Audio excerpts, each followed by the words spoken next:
Hello, everybody. Welcome to a new episode of the Dissenter. I'm your host, as always, Ricardo Lopes, and today I'm joined by Dr. Denis Tatone. He's a Postdoctoral Fellow in the Cognitive Development Center at Central European University. He's a cognitive scientist broadly interested in the evolution and development of social cognition.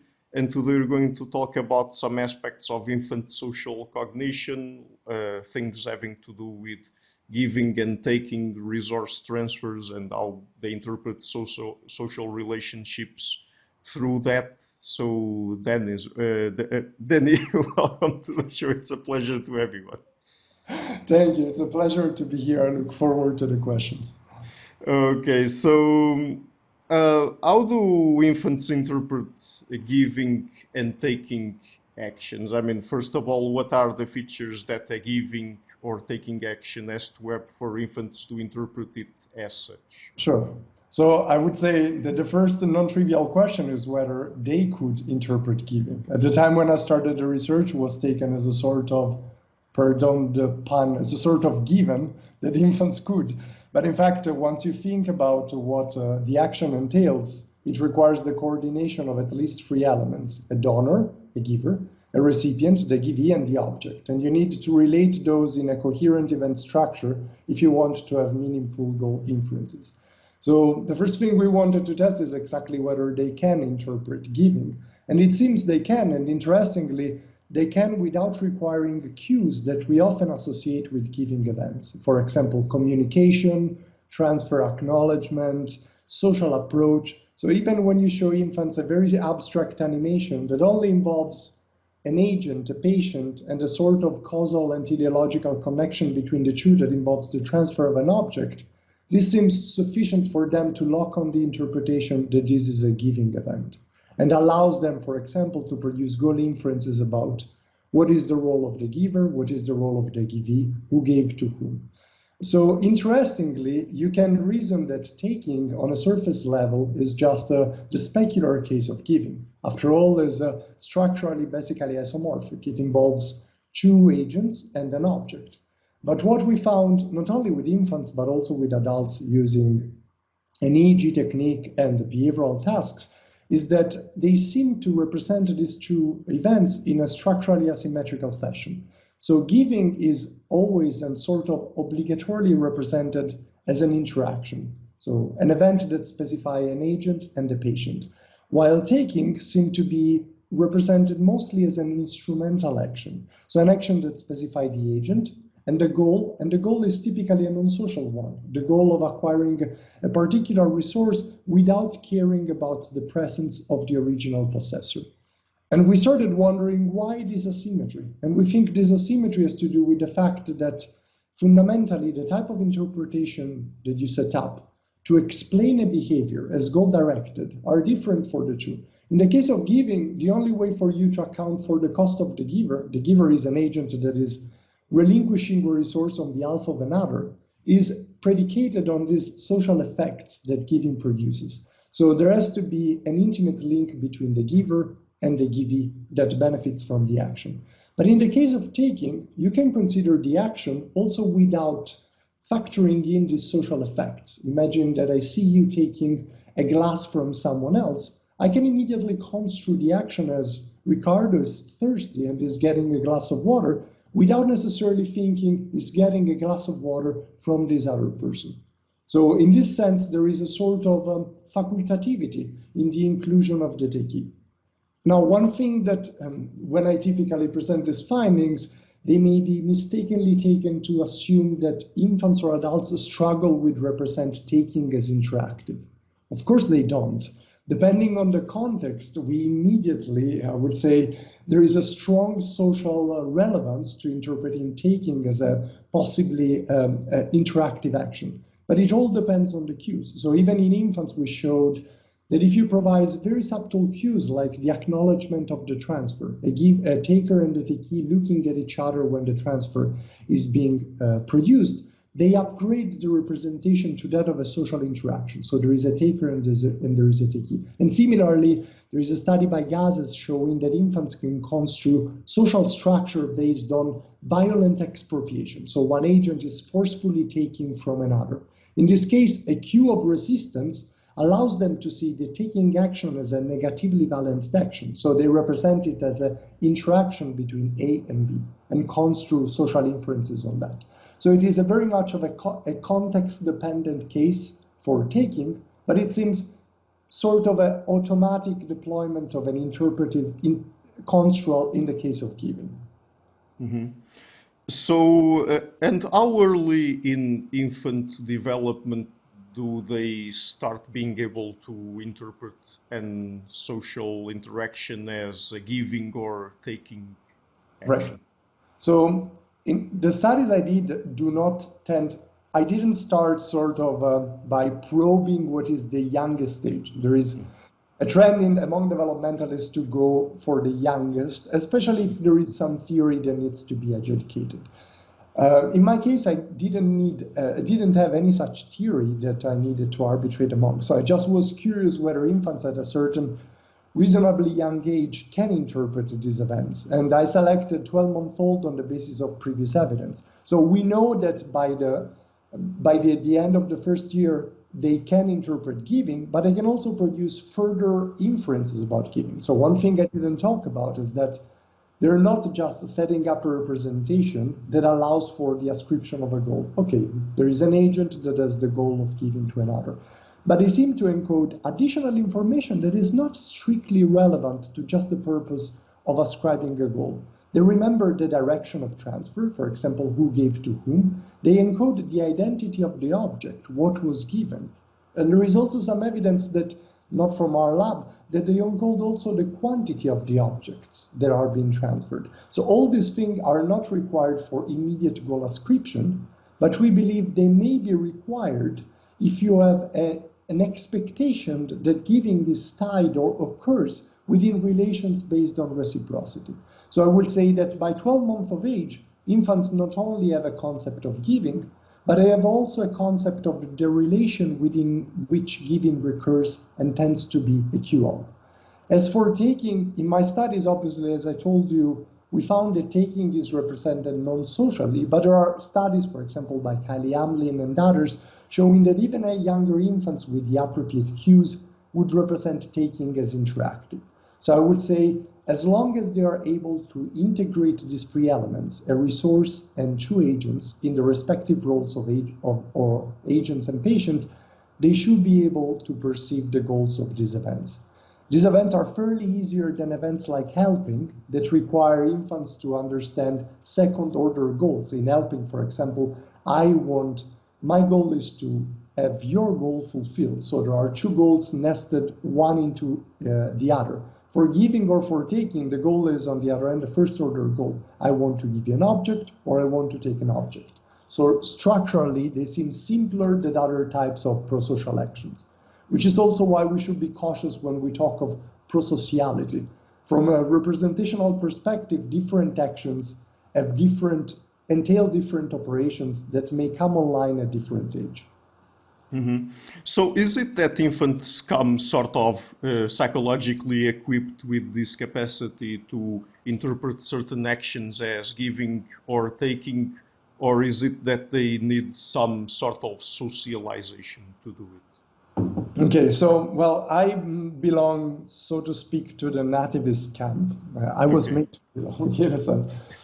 Well, there is an issue, especially with regards to inferring that giving is a possible goal. It has been theorized by many that one type of information that infants leverage to understand what may count as a goal is the prospect of immediate utility for the actor. So this utility typically has been predicated on material gains. So if an actor does something that looks like he might have produced some personal utility to himself, that's a possible goal. Especially infants don't have a wide knowledge of possible goals, so they have a few hypotheses, and these hypotheses typically correspond to action that lead to materialistic gain. But if that's the case, they will be unable to interpret giving, because in giving, of course, the donor is incurring an active cost, is losing a resource from someone else. So it's definitely not gaining. So in which sense the outcome of giving represents a plausible goal? It represents also only a plausible goal if evolutionarily giving has been associated with fitness increase for the donor himself. So, and I don't think that infants are reasoning actively. Upon saying giving, the reason, oh, there must be a fitness increase for the donor. I think simply that the fact that there was a fitness increase led to capturing the giving state, the giving goal state, as a possible goal in the mind of the infant. So eventually infants evolved a preparedness to see in this outcome a potential goal state, because we evolved in a society where, or in a species across evolutionary times, where giving led to a fitness increase by many means. For example, because the recipient is genetically related to you, kin selection, or maybe because this allows to scaffold the relationship based on reciprocal investment.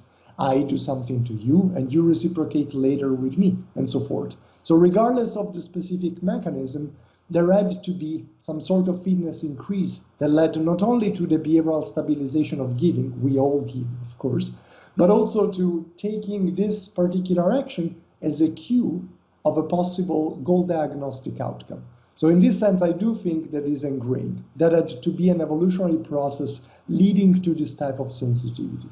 In fact, I would make a further claim that it's not just about thinking that giving is a possible outcome, goal diagnostic outcome, but also thinking that giving is possibly diagnostic of a specific relationship that it instantiates.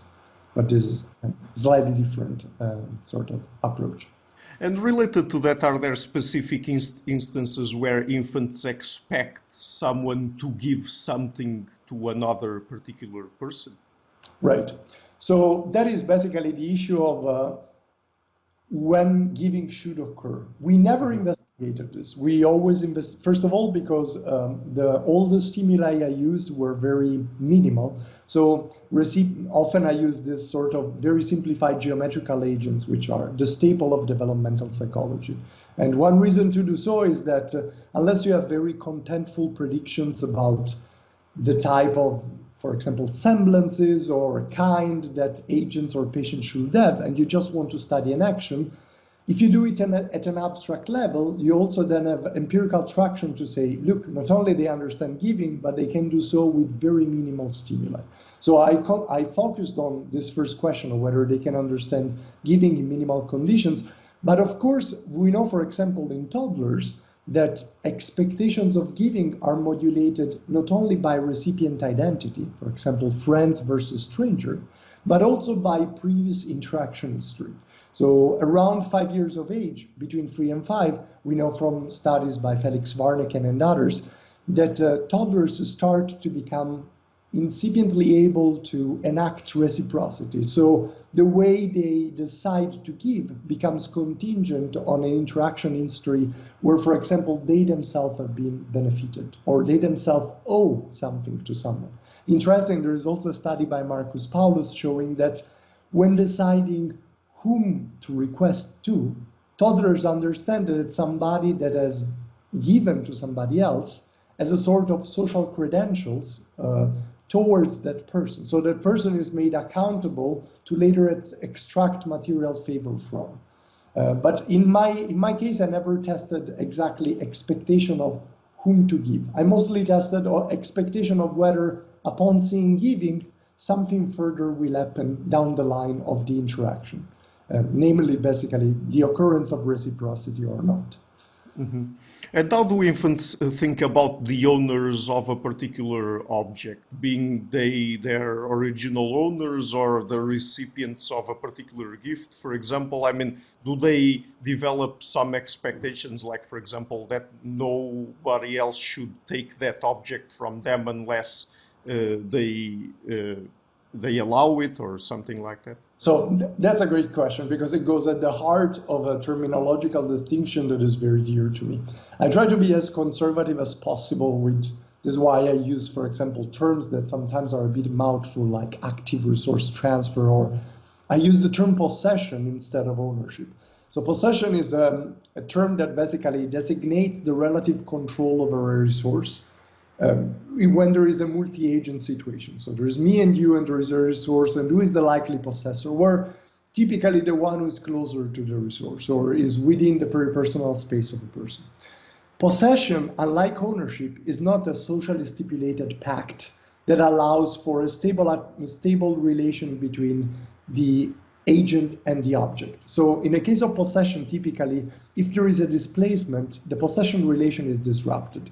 If I am a possessor of an object and I walk away, you can come in and take the object, and I have no rights, I have no accountability to hold you, in this case, basically, to evaluate you for the act you produced, disrupting the possession relation.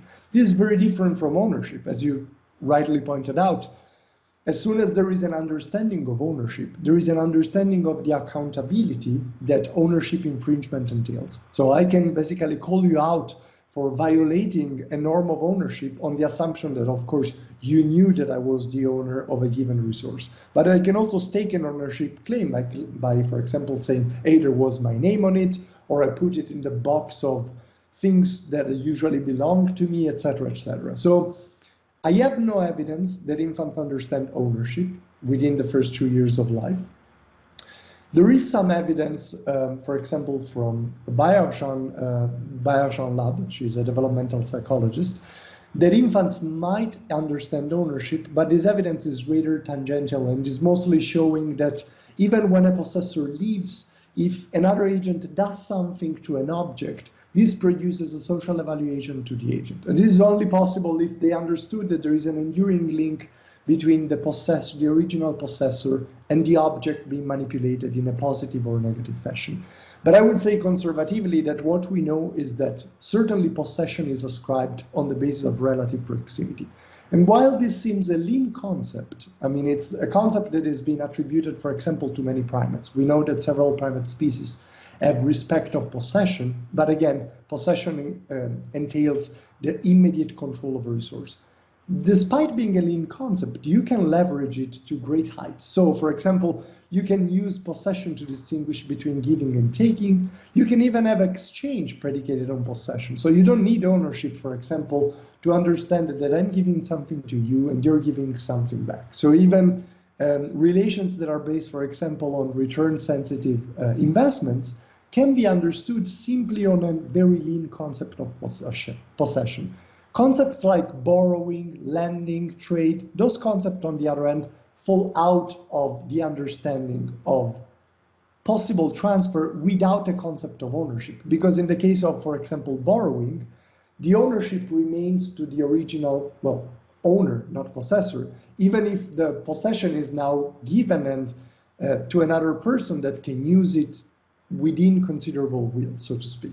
So I would say the difference is in the type of transfers that become cognizable by the infant or by the toddler, but not in understanding simple interactions. So this you can do also with a simple possession relation. Mm-hmm. When there's a norm associated with ownership, I mean, norms are, we say that they are socially constructed, right? I mean, in the sense that it is the society where the infants live in that teaches them in some sort of way what the norm is and how the people who violate the norms should be dealt with and punished or not, right?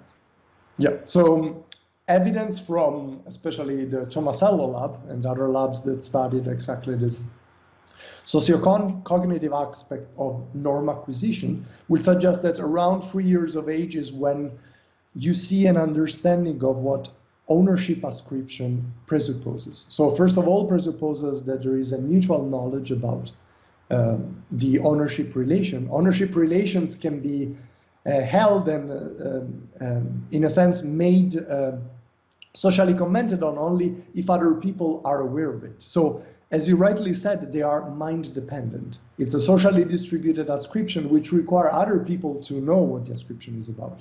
But secondly, we know, for example, that there is protest upon witnessing an ownership violation from around 3 years of age.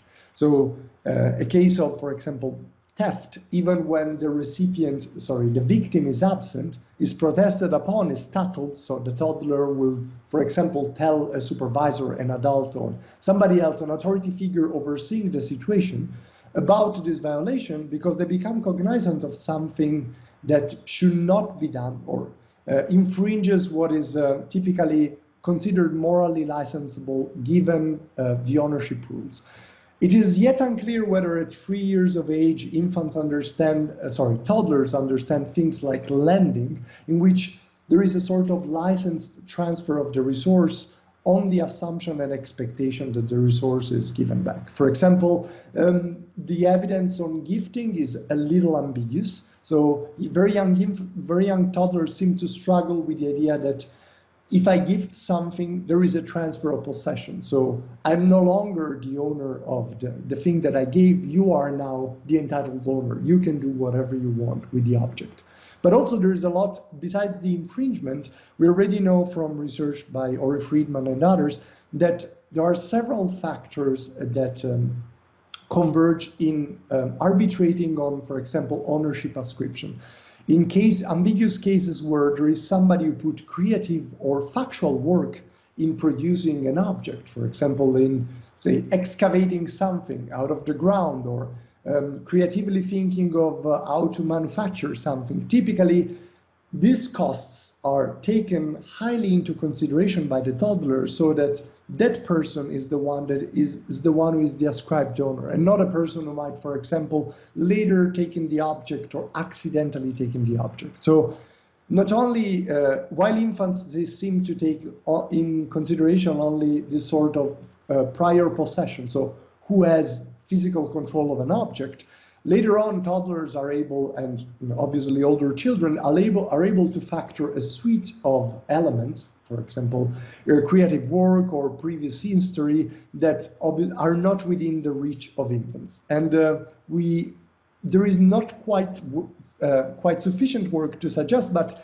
the assumption from everyone who claims that ownership is this socially normed type of ascription is that ownership is mind dependent. So some research that is hopefully will be done prospectively in my department is, for example, aiming at testing the dependency of mind ascription for ownership attribution. So is ownership really predicated on the fact that other people are seeing that you are the owner of a particular object? And should you signal that you're the owner in cases in which, for example, ownership attribution is not so straightforward? So those are questions for which we don't have straightforward empirical evidence, but should follow from a definition of ownership, as you said, that is a socially stipulated convention.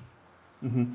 Is there good cross-cultural studies on this topic? I mean, on the topic of norms of ownership. So, for example, could there, even if they vary somewhat cross-culturally in terms of how people deal with someone who's violating that kind of norm and how they punish them and the kinds of expectations they have about how the victim would treat the person that has stolen something from them or something like that.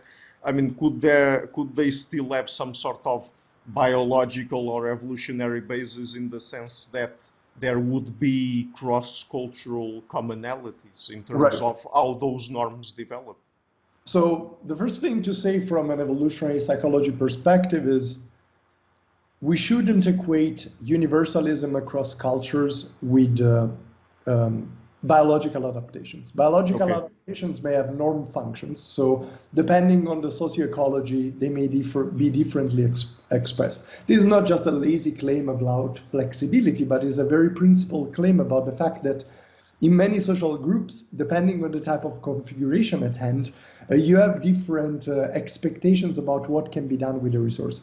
In fact, within the same social group, often you have, in many foraging bands, for example, you have certain resources which are expected to be the target of band-wide sharing. Typically, large food packages like large preys are expected to be shared widely within the group, while things like cultivars, so plants that can be more predictably foraged by individuals, are typically shared within households, or it happens what Michael Gurvan will call restricted sharing, so sharing with a designated recipient. So even within the same society, you have very different expectations with regards of what is commonly owned and what is owned by only certain individuals. One thing seems to be unambiguous. The concept of ownership, even if the extension, the scope of its extension changes from one society to the next, the psychological concept of ownership seems to be universal. So an understanding that you have a certain exclusive entitlement or certain resources seems to be cross-cultural. Even if, as I said, in some societies, certain things are expected to be non-owned or owned communally, and other things, on the other hand, to be to have more exclusive control. One interesting thing is that I don't think there is much cross-cultural work with regards to violation about response to violation of ownership. But there is cross-cultural work, for example, by Patricia Kangeser, concerning the understanding of first possession as a heuristic for ownership attribution. And there, surprisingly, despite first possession has been often said as this phylogenetically ancient and therefore probably cross-culturally expressed attribute for ownership arbitration, what she has found is interesting cultural differences among weird societies and foraging societies about the reliance of this cue for deciding who is owner. So I know of these studies, but I don't know of studies that really assess the moral implication, for example, of an ownership violation. The crux of the matter is, when you're offering these very underdeveloped scenarios, think of like something like the trolley dilemma. If you don't specify the identity of the recipients, precisely of what we said before, depending on the recipient and depending on the resource, you might have a very different expectation, even within our society. So if you offer these very underdeveloped scenarios, typically these vignettes, and you don't specify the status or the identity of the recipient, the answer is bound to be very ambiguous, because the responder, then, for example, the kid, doesn't know which type of relational framing to zoom in or to lock onto. Like imagine if you ask me, should you give something? Well, to whom and what? It really depends. What has been advocated, for example, I use the trolley dilemma because it's a very good case of the perils of studying moral calculus in abstract. It is great to study, for example, predictions of whether we are deontologist versus utilitarian, but typically the moral claims we make are very particularistic in nature. They depend on the relationship that we think these demands are made on. So among kin, for example, the expectation of what counts as moral is very different than among acquaintance, among stranger, in relation with the dominant. I mean, you interviewed Ashley Thomas a few months ago, and me and Ashley have a very similar commitment exactly on this sort of relational standpoint, wherefrom to approach morality. So morality has to be dissected in the various relational spheres that obviously morality helps navigate. So we can't make all-encompassing claims about, for example, ownership violation if we don't make clear about who are the targets, the sharing partners, for instance, in which this violation occur, and what is the item being transferred. There is a very influential theory in anthropology by Foa that suggests that, for example, the item being shared critically influences the expectation that one brings to the fore. And other people, like other anthropologists like Alan Fiske, on the other hand, would suggest that it's not the resource itself, but yes, it's the expectation you have about the continuation, how to continue a relationship that shapes which type of expectation and which type of usage is considered license about a resource. So communal sharing, again, there is no bookkeeping, you can distribute it widely. Reciprocal altruism would suggest, on the other end, restricted sharing, control over the resource, expectation of future reciprocation, and so forth. So we really need to differentiate when we talk of sharing, prosociality, and norm reactance. We really need to differentiate among possible relational models, because the differences in terms of expectation may be vast. Mm-hmm. And when, for example, there's the expectation of sharing or reciprocation, and the person himself or herself does not respect that norm, then perhaps other people, not only individuals, but even the collective itself, might feel entitled to take some of those goods for them, and perhaps even if, generally speaking, there would be the rule of first possession, then they think it's acceptable in that case to take from them because they have violated a sharing or reciprocation norm or something like that? To a certain extent, yes, indeed. And there is, for example, research by Sarah Matthews and Richard Boyd suggesting that there are certain modeling parameters of a population within which it is expected, or it is fitness expected, in a sense, the intervention of third parties against non-reciprocators. The issue, however, is a bit of a thorny one, because all these models based on indirect reciprocity, be it positive or negative, presuppose a sort of inductive leap from the relationship you observe to more generalized traits. So imagine that you see me giving or failing to reciprocate with someone. In order for you to intervene, you need to make an assumption that the way I behaved with this person is indicative of the way I'm gonna behave with third parties. Otherwise, you would have no particular incentive to intervene and curb my behavior. So you would have to make this inductive leap between a very particular observation of what you might think an infringement of a reciprocity norm within a context, with more taking it as evidence of a broader dispositional construct, like Denis is a mean agent, or is someone who is going to do this also with other people, etc., etc. I sort of take issues on the ease with which people would produce this type of generalization. I know that there's a lot of, this is what typically goes under the umbrella of fundamental attribution error. So you see an interaction and you immediately leap onto a dispositional attribution. So you see Mary is giving something to Rob, and you infer that Mary is a generous person. But possibly there may be relational predicaments that made Mary have an incentive to give to Rob. Maybe Rob is her son, or maybe Rob has a previous long history of favorable exchange with Mary that explains the selective generosity of Mary towards Rob, but not necessarily implies that Mary has a generalized positive attitude in terms of sharing also with other people. So there is, to go back to your question, there are certain circumstances in which it makes sense to intervene towards reciprocator, but these circumstances crucially depend on the extent to which you think that this particular behavioral instance is indicative of some sort of broader dispositional construct concerning the agent, the non-reciprocator. So if the non-reciprocator is someone that indeed, that in light of the non-reciprocation might target you with a similarly antisocial, I really hate this term, but it's sort of trending, antisocial behavior, then there is an incentive for you to intervene. Else, on the other hand, I am not sure that intervention is so straightforward. Mm-hmm. And do infants expect giving to be reciprocated? So expectations is a bit of a, I mean, if I were to say expectation to an adult, they typically have in mind the concept of prediction. You're expecting things in the future, right?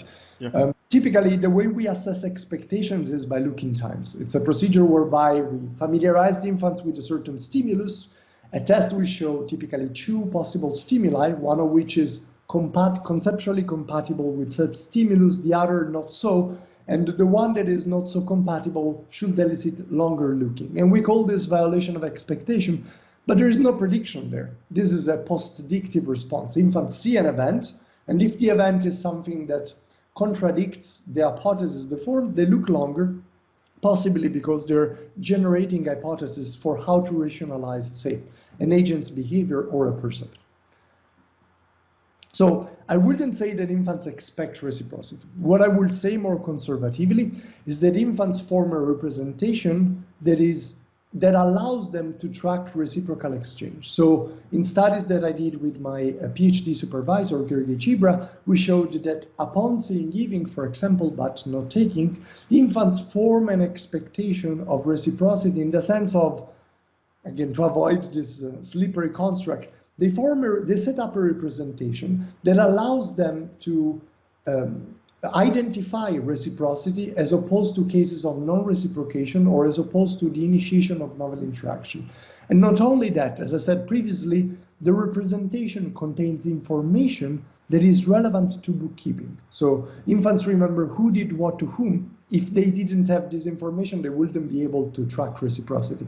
Reciprocity obviously entails role reversal, and for that you need to remember who did what to whom. Otherwise you wouldn't be able to remember, say, Denis did something to someone else or vice versa. And secondly, as I said, they also remember the identity of the object being transferred, which technically to represent the interaction is literally not needed. We think that it's the reason why it's part and parcel of giving is because there is this assumption of reciprocal exchange that giving sort of primes, and remembering the identity absent any explicit information about the value of an object. The identity of an object is a good proxy for a value, so that you may remember, okay, well, I gave a biscuit to Ricardo, but later on Ricardo gave me an apple. So while you don't know the value of these transactions, at least you can keep in mind these transactions are not equated in kind. So there might be a welfare imbalance that I might want to keep tracking if I want to monitor this relationship over time. Again, the assumption is that the way in which we conceive of the relationship that givings allow is a relationship that is based on a long-term directive standard of equality, sort of equal balance.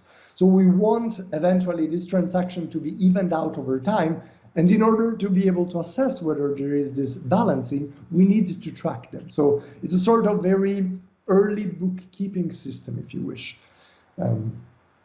So in this sense, giving primes reciprocity. I don't know if infants expect reciprocity in this strong sense of producing predictive inferences about reciprocity as likely to occur, but definitely they set up a representation that allow for its tracking. Mm-hmm. And how do infants infer, and what do they infer about social relationships by observing giving and taking actions? So the first thing is, if I start saying that infants infer relationship based on taking, seems to contradict what I said before about taking being sometimes interpreted instrumental. In fact, it's consistent with what I said concerning the representational flexibility of taking. So in a study, we explicitly tested the relational inferences that taking and giving respectively induce. And in that study, taking became a sort of cue of social relation, but to upgrade it, all we did was simply directly compare it with giving and giving it, providing it with a small, we call it acknowledgement cue, but basically two agents were seen looking at each other when the transfer was occurring. And this seems sufficient for infants to upgrade representation. So in a sense, in that study, we found that giving and taking now were very similar. So both of them now, they were representation of social interactions that were tracked over time. Again, when I speak of social relations, I don't think that infants have a concept in a strong sense of reasoning about social relations. I think, however, that infants have a representational structure that does what a social relationship requires you to. So allows you to track over time the identity of two people and the particular action that the people are engaged in. So if I say that we are in a social relationship, minimally an observer should make the educated guess that Ricardo and Denis are going to interact over time again, and possibly in a similar fashion, say affiliative as opposed to antagonistic. So giving and taking seem to equally produce this inference. But then when we, as I said before, when we explored what type of inference, what type of information the two include, there we find again an asymmetry. So in the case of giving, infants remember who did what, who gave to whom, consistent with this idea that they're tracking welfare imbalances and they have this expectation of reciprocity that governs their long-term relational inferences. But in the case of taking, they did not. So they remembered who's part of the taking interaction. So when they saw a taker interacting with a new agent, they reacted with surprise, suggesting that they expected the taker to go with the takee. But they did not necessarily expect taker and takee to be in certain roles, and they did not react to role reversal. So this was not pretty, we used taking as a sort of control. It looks very much like giving. We were interested in giving because we had very clear predictions about giving, and taking was a very handy control in terms of perceptual resemblance. But then we did find this, these results, and we started wondering, okay, so what type of social relation is this taking action indicative of? And we reasoned, okay, well, so it induces infants to set up a representation where you keep the identity of the interactants, but you don't care about roles, so you don't care about bookkeeping. And if we look back at what I mentioned before, the relational models that Fiske suggested, there is one relational model that exactly has this representational entailments, and that is communal sharing. In communal sharing, it's a model based on social equivalence, where there is typically no bookkeeping. It's a model that is prototypically instantiated among kin, because of course you have indirect fitness benefit that govern that make the interaction profitable. You don't need the mutual profitability that is based on a very contingent return sensitive exchange. So the exchange can go in any way. There is typically promiscuous sharing, so to speak. In this model, what is socially relevant is only who is part of the relationship and who isn't. So for example, who is kin and who isn't. Who is entitled to participate to the communal sharing relationship and who isn't. So we wanted how to test for this possibility. So we tested for a structural implication of this model. This model, unlike giving, allows for the linking of two relations in a structure that becomes transitive. So here the model is, given that since it's based on social equivalence, imagine something like A equals to B and B equals to C. In light of the commutativity of the terms in each relation, it follows that A is equals to C. So this is what in analytic sociology is called weak transitivity. They call it weak transitivity to distinguish it from the strong transitivity of dominance. In dominance, you have typically transitivity on an assumption of linear ordering. If Ricardo dominates Denis and Denis dominates Bob, it follows that Ricardo dominates Bob because of the ordering of the ranks, right? So this is a strong transitivity. In the case of communal sharing, there is transitivity, but is weak in the sense that it follows from the fact that you can change the position of the interactants within which relation, eventually supplying transitivity of inference. So we wanted to test for this, and we presented infants with an open triadic representation. So there is an agent that is interacting with another, and this one, again, with another. It forms a sort of open triad. I use this because since memorable times, so since 50 years, this open triadic structure has been studied to assess what is called triadic closure. There is a famous theory by Heider that suggested that there is a tendency for structural balance, so that we tend to close this triadic configuration, so to form a full clique.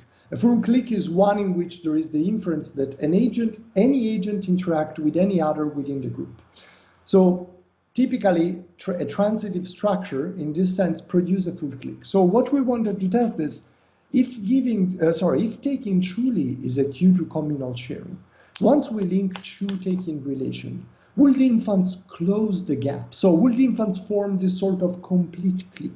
And what we found is that indeed when we presented two relations linked by a common term, if this relation were about taking, infants assumed the two unrelated agents were now related. But if we did the same with giving, infants on the other end reacted with surprise when they saw two unrelated agents interacting at test. And this is because giving on the other end is, as the sociologist Martins put it, is antisymmetric. So you can link giving, but giving fundamentally, the relevant dimension is the dyadic dimension of particular indebtedness obligations. If I give something to you and you give something to someone else, if that someone else gives something to me, it does not clear the debt that there is outstanding between them. So even the linking of two relations based on giving does not produce this sort of higher structural entailment about transitivity. And because of this, there is no triadic closure.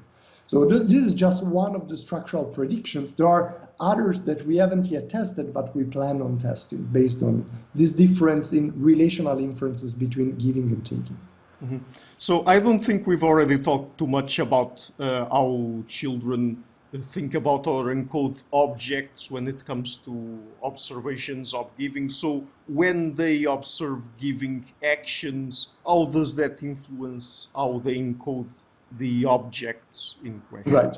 So we can't really give precise answers as to how they encode the object.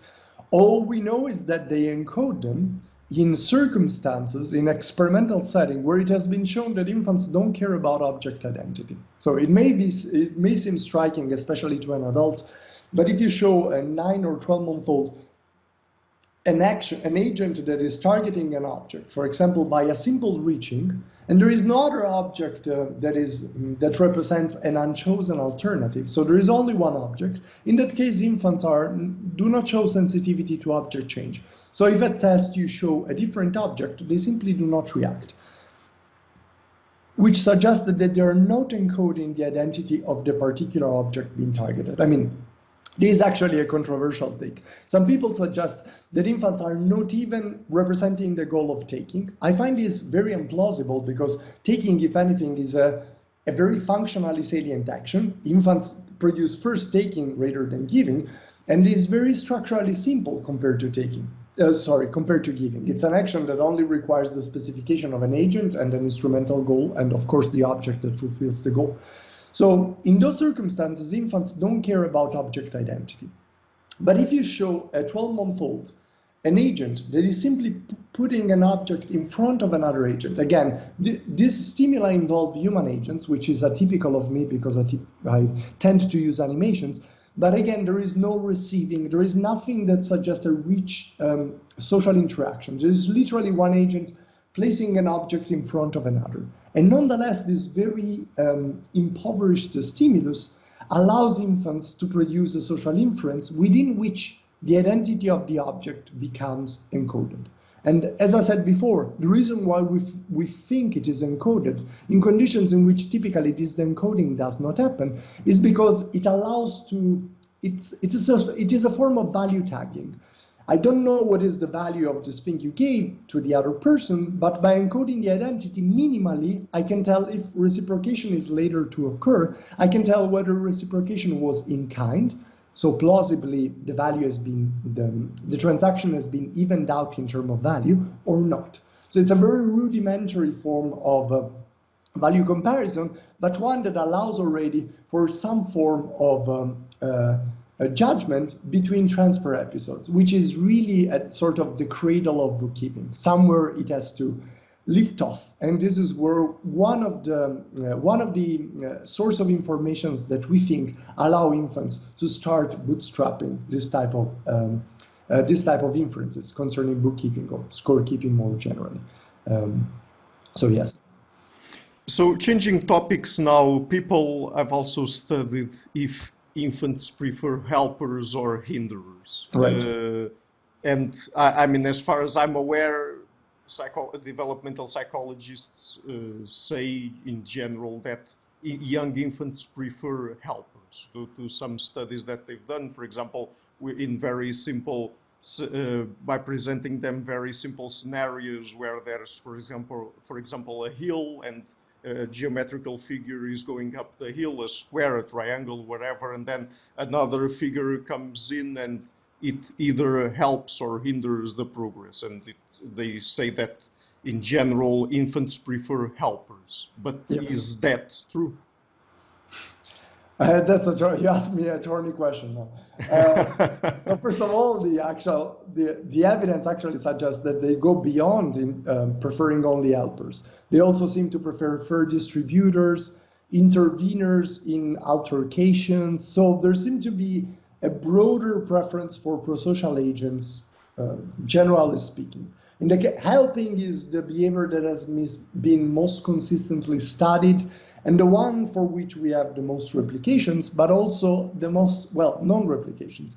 I've been both leading and participating in replication efforts with Olivier Mascarot and Laura Schlingloff in my department. And in our case, unfortunately, across 3 separate replication attempts, we did not manage to replicate the original effect.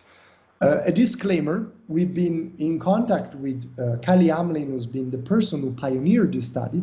She has been incredibly transparent and collaborative. So it's a very virtuous case of replications, and I always tout it as a great thing. It's, obviously, in the new zeitgeist of open science, I think it's admirable, the transparency and the type of attitude that she showed in basically trying this replications attempt. At the beginning, I started already a few years ago just by reading the methods, the instructions on the paper, and as it turned out, they were sort of underdeveloped. There was more than meets the eye. There were more finer there were, as it often used to be the case, there were finer details about the operationalization of this manual choice procedure, which escaped my knowledge. So my first replication might have been missing a few crucial details, but then Kylie chipped in and really helped us until the last replication led by Laura Schlingloff, which was fundamentally vetted till the very end, was overseen by Kylie. And even in that conditions, unfortunately, we did not replicate. Now, I can only speculate as to why we did not and what this means. Luckily, I don't have to, because thankfully, Kelsey Luca is spearheading a huge replication attempt. So now we're collaborating with more than a dozen labs across several countries in a so-called Many Babies 4 project to precisely try to replicate with a standardized stimuli, standardized procedure and protocol, this original finding you mentioned. So the preference for prosocial agents in the hill climbing scenarios. So now, and we will test quite different age groups, ranging from, I think, 5-month-old to later on. And this will be, I think, the decisive empirical proof of whether indeed this phenomenon has robustness, so that across many labs we find an effect or not.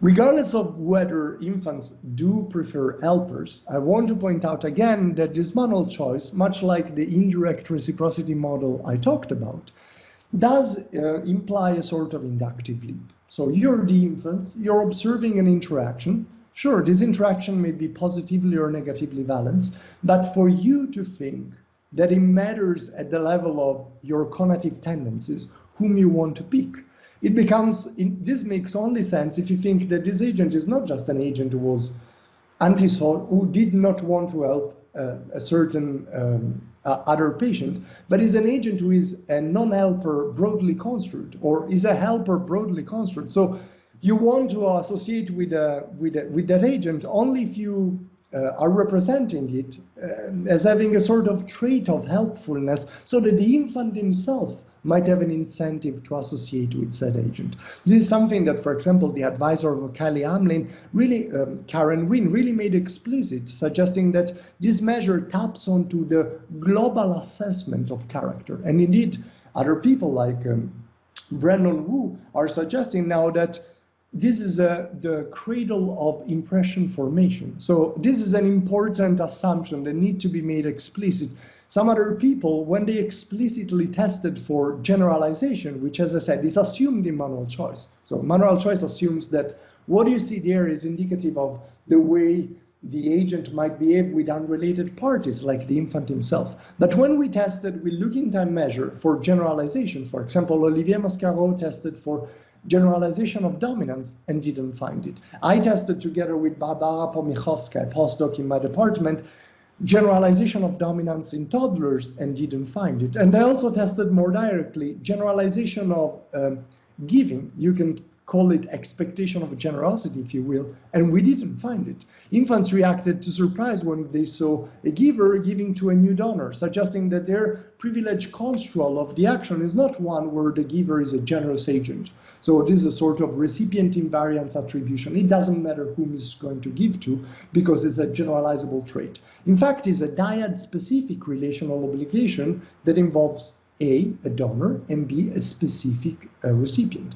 So in this sense, I would say that manual choice, irrespective of the preference for prosocial agents, relies on an assumption that to some, or at least to me, might be problematic and worth questioning.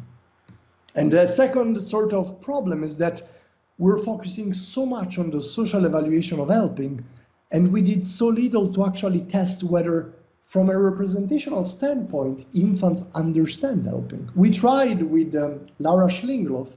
Her PhD has been exactly on whether infants understand, not evaluate. We shouldn't use evaluation as a measure of understanding because this conflates the two. I might not positively want to affiliate with a helper and still understand its goal, or conversely, affiliate with the helper for reasons that are not due to the fact that he helped. Maybe I just like the helper because the action looks similar between helper and LP and so forth. So we really need to try to disentangle in terms of measures understanding from preference, not only in infancy, generally in development. And when we go to understanding, as I said before, helping is really a tricky action. It's a second order social goal. So infants need to be able to relate the action of one agent to the action of another agent, and when they're forming this goal representation, they can stop at any point. But if they stop too early, let's imagine, say you want to open a box, you're struggling with opening a box, like one of the classic Hamlin cases. And apologies, let me close, I left. Okay, you leave and I'm trying to open the box. Now, in order for me to say that I'm trying to help you, infants will have to make the connection, Ricardo was attempting to get an object inside the box, Denis intervening of the box, Denis intervening in order to help Ricardo. First of all, the assumption, the inference is not so straightforward. I might want to open the box for my own gain. But of course you might say the fact that I opened the box and I let you take the object removes this interpretation. But again, who tells you that opening the box is not a goal in itself? In the case of adults, of course, we know what counts as a distal goal and we know what typically counts as a sub-goal. There is not much utility in just opening a box. There is utility in acquiring a possession. This is not the case for infants. Infants might not have the goal repertoire that is required to leverage, that can be leveraged to say something is a sub-goal and something is a distal goal. So there is a bit of a peril in also assuming so automatically that the inference would ballistically run towards the distal goal of helping instead of stopping halfway, in which case, of course, the representation of a second order goal becomes compromised. And this is just one of the many structural issues that the representation of helping brings to the fore, which haven't been directly studied, and I think should, given the huge attention on the other end that has been given to the evaluation of helping as compared to its understanding. Mm-hmm. One last question then. Do infants go through stages in the development of prosociality? I mean, I know that this has been a very big debate, not only in relation to prosociality, but in developmental psychology in general and many other sub-areas of developmental psychology ever since some very big influential people like Freud, Piaget, and others developed theories of stages, but I don't know if you want to comment just on prosociality in this case, sure, or if you want to expand and comment on stages in general, but go ahead. Absolutely. So I don't think today the concept of stages is en vogue much longer, as in people started gravitating toward different construct, and there are two things to say here. First of all, the concept of prosociality, people finally became cognizant that as a construct, it's really an umbrella we shouldn't use. Prosociality is lumping together different prosocial behaviors, which, as I said, have different cognitive underpinnings and motivational underpinnings that make them expressed at a different point in development. For example, we know from research by Christian Dunfield that there are different onsets of giving, comforting, helping. So all this come online in terms of motivation to execute them at different stage. It doesn't mean that they come online in terms of representation at different stage. We shouldn't confuse competence and performance, to quote Chomsky. But the issue here is not just one that prosociality shouldn't be this sort of, it's not a natural kind. We're lumping together many things. But as I said before, it really matters prosociality towards whom and in which context. It really matters to take a particularistic stance towards the development of prosociality. Finally, people now, for example, Jessica Somerville, Ashley Thomas, are starting to frame moral cognition through relational lenses. For example, asking, are there specific obligations towards kin? When are those expressed? Are there obligations toward long-standing partners and so forth? So in terms of prosociality, one thing, if I were to really take a sort of broad strokes picture, I would say that the consensus is that prosociality, especially in the domain of giving or transfer, giving is first taken as a partner choice instrument, so to speak. So Felix Warneken, for example, has this theory, which I find fascinating and empirically corroborated, that giving is first to decide to arbitrate among possible social partners. There is Ricardo and there is someone else, and you might differ as for various traits, for example, willingness to be kind with people or competence, etc. And I might want to channel benefits towards you as opposed to someone else. Later on, there comes also the ability to modulate prosocial investment within a specific relationship over time. So while young toddlers are not very good at modulating reciprocity, for example, if you were to be underinvesting, I should be stingy, so I should be a tit for tatter in a way to signal, hey, this wasn't cool. But this is not something that kids only around, we know that kids only around 3 to 5 years of age start doing this. At the beginning, kids use giving or basically altruism for partner choice, later to modulate welfare trade-off ratios, to use a concept from evolutionary psychology, to modulate basically the investment that they are expecting their partner to produce towards them. And later on, from 5 onward, some studies are just even younger, but let's say between 3 and 5, there is a so-called strategic altruism. So altruism then now takes into consideration visibility concern, image scoring, possibility of reputational gains or reputational losses. So now we see that children become cognizant not only of what prosociality does, but also the social credit that prosociality allows them to accrue in the presence of third parties. So, and they start to leverage this very opportunistically. For example, they become discretionary in their prosociality, depending on whether there is someone looking and depending on the identity of that onlooker over the prosocial behavior. And interestingly, they also do something that is called, for example, that is called over-justification. So when they know that somebody knows that, for example, there is a material incentive for a prosocial action, say, I give something, but they know that I'm gonna get something back, even by someone else. Like, it's a sort of materially incentivized altruism. This sort of waters down the prosocial intent, because now I might be doing it.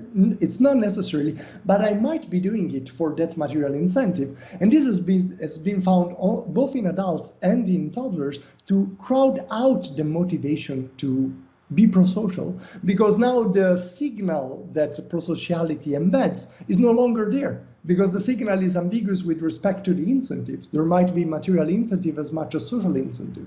So you want to lock on situations that allow you to shine through as a virtuous agent. And those are situations that have maximal broadcasting value. So many people are watching, and situations where there is an unambiguous reading of the event, so that there is no possibility of you to having a skeptic take about the motives of why you performed a costly or sacrificial act. Those are things that we know start to mature, are later maturing. So reputational concern, etc., around 5 onwards. So concern about self-presentation from 5 to 7, and so forth. Yeah. So, Denis, before we go, would you like to tell people where they can find you and your work on the internet?